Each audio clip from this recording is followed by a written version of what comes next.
Welcome to ACC Student News. The news students can use. This week's headlines include former South Carolina Governor Mark Stanford announcing he will be dropping out of his congressional campaign, As well as a former Chick-fil-A worker being accused of stealing money. I'm Makaylah. and I'm Richard. Here are all of these week's stories.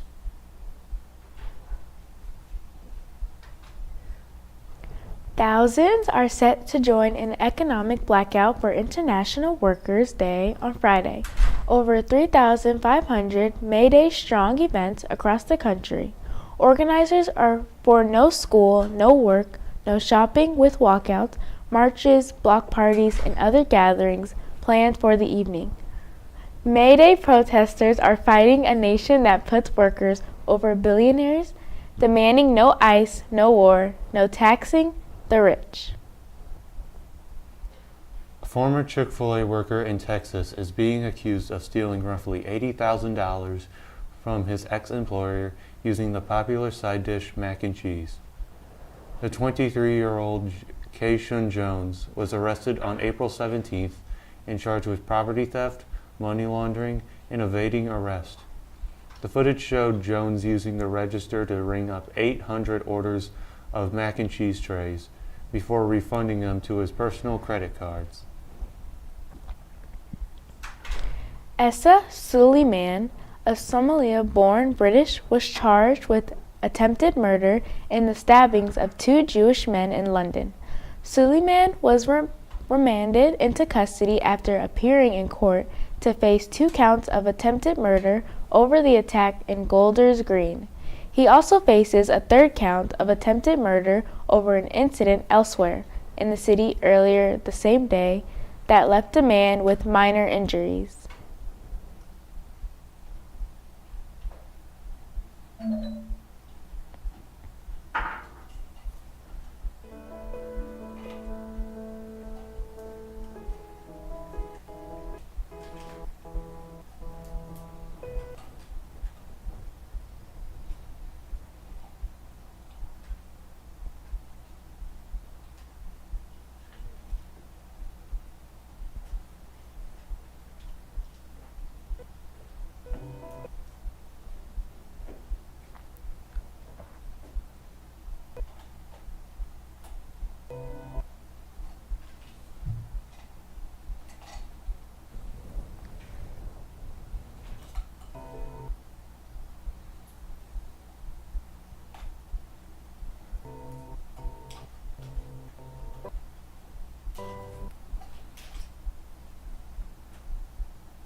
FBI raid in Lake County exposes underground illegal sports betting, detaining 22 suspects in Operation Porterhouse Parlay.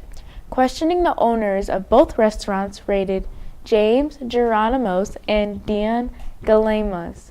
Prosecutors believe it started in January 2021 until they got raided on Wednesday.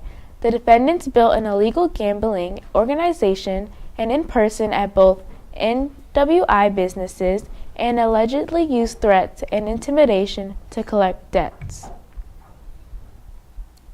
Suspect opens fire on U.S. Marshals during Northwest Indiana SWAT standoff. In the morning hours of Thursday, the United States Marshals attempted to serve an arrest warrant. When they attempted to execute the warrant, the 46-year-old man opened fire on them. They called backup for SWAT still, as the suspect was not surrendering. As a result of the suspect's refusals to surrender, SWAT team breached the house with an armored vehicle, broke through the door, and busted windows. The suspect finally ends up surrendering and being taken into custody.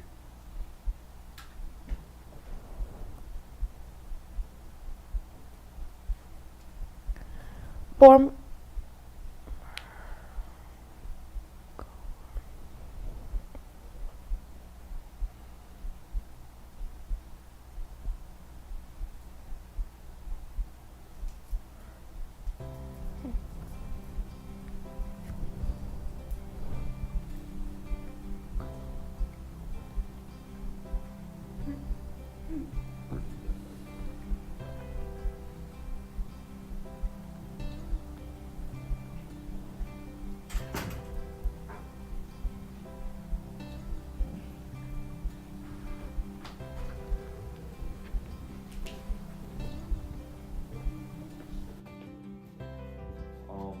Sorry to say that your friend has overdosed. We're doing everything we can right now to save him. Ring around the rosy, pockets full of hope. There is hope that recovery is possible with the right support.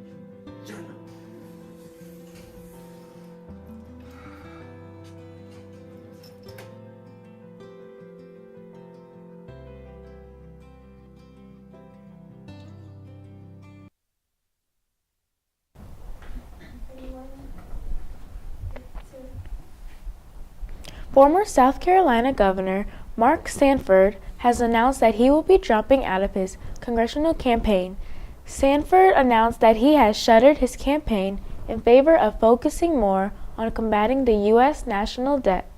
By dropping his campaign, Sanford hopes to start a nonprofit organization solely dedicated to fighting the U.S. national debt. This organization will be non-partisan and will focus on building a nationwide grassroots network, aiming to shift the country's current financial course.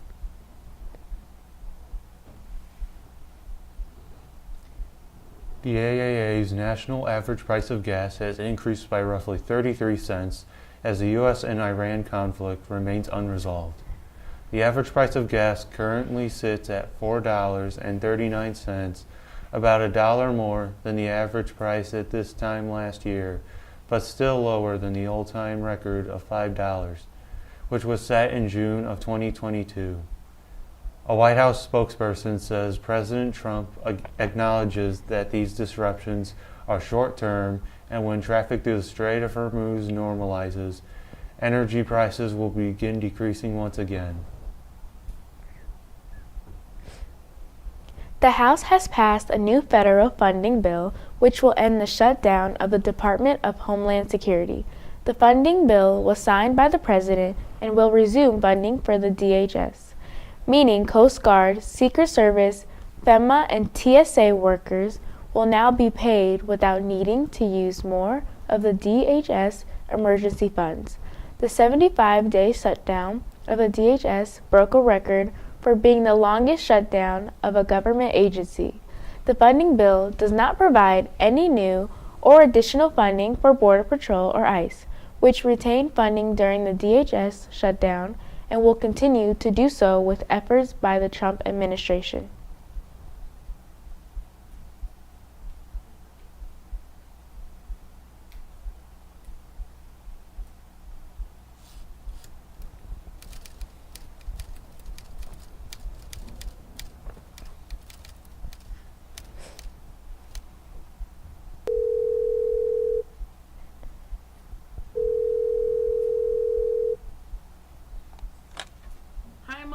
Just calling to make sure you're working on your project and not getting into any trouble. I'm perfectly fine, Mom. Thank you. Just working with Ava as always. Okay, okay. I love you and just call me afterwards. Love you too, Mom. Bye. Malia, hurry up so we can get started on this project. Sorry, I had to calm my mom's nerves. Whatever. You want some? I really shouldn't. Don't be chicken, just drink.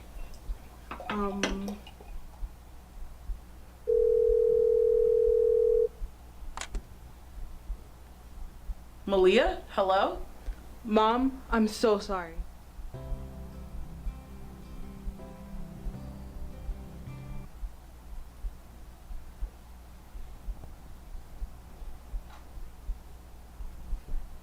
Rick Fox, the former NBA champion who's running for a seat in the Bahamas legislature, was involved in a wild dust-up campaign rally. Fox and his political team were out at an event trying to garner votes for an ex-Laker star. When they got into a mishap with a bystander about the placement of one of their tents, video circulating social media shows Fox got riled up after the man tried to get him to move his setup. Fox told him he does not give an F about the rules. Fox seemed to try to lounge at the guy before he was immediately held back. Fox ended up pushing off the guy who was separating them. Screaming and yelling took place between multiple parties. Fortunately, everything calmed down before it turned physical. Veteran Korean actor Park Dong-bin has reportedly died at 56. Park gained fame after a meme of him from the South Korean series It Was Love went viral. He was found dead at a restaurant as he was getting ready to open. Park was discovered deceased at 4:25 p.m. Officials found no sign of foul play or forced entry at the scene. Police are now investigating the circumstances surrounding his death. Howard Stern is responding to his former assistant's claims of a hostile work environment against him and his wife, Beth Stern. Leslie Kuhn claims that the Sterns presented her with confidential and non-disclosure agreements before and at the time of her firing, and is seeking compensation for the cost of the action. She filed an amended complaint saying she wants to speak freely. Kuhn also claims that she never signed the non-disclosure agreements and alleges that the agreements were fraudulent. That's all we have for today. Make sure to subscribe and follow us on Instagram at ACC TV Hammond.